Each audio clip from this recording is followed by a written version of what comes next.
Hi, everybody. It's Dr. Bob here. Welcome back to the Vitality Project. I'm happy to meet with you this morning. I want to talk about spiritual awakening today, and I want to talk about it in practical, everyday language. You know, yesterday we linked together, on the one hand, mindfulness practice, and on the other hand, both Bill W.'s and Ken Wilber's idea of waking up or spiritual experience or spiritual awakening. I think there's a lot of overlap here. In fact, as I'm sharing it with you, I'm reminded of what a client described, how a client described recently in one of the groups that I lead at one of the local treatment centers. He said he'd had a very powerful spiritual experience. And I want to share with you what he shared with the group. He said, I've never been able to curb my instant reactions to anything. If something happens, good or bad, I simply react emotionally, and often strongly so.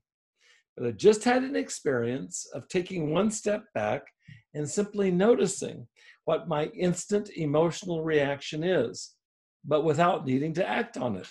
I've never been able to do that before.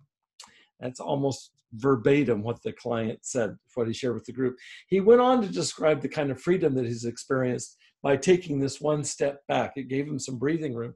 And he shared with the group his realization that for the first time in his life, he no longer needs to react one way or the other to what somebody else said to him or even for that matter, thought about him.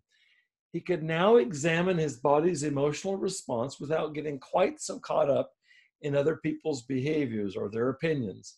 And this for him represented true liberation, true freedom. The phrase that this client used to describe his experience was straight out of Bill W.'s description in the 12 steps. You may be familiar with it. The client said, I believe I have now had a spiritual awakening. And he had.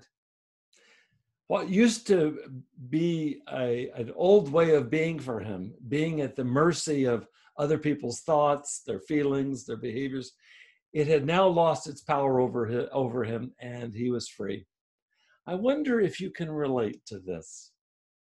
Come back tomorrow and we'll be talking more about applications of mindfulness to this idea of waking up and applying all of this to recovery. Thanks for joining me today. I wish you a wonderful day. See you tomorrow.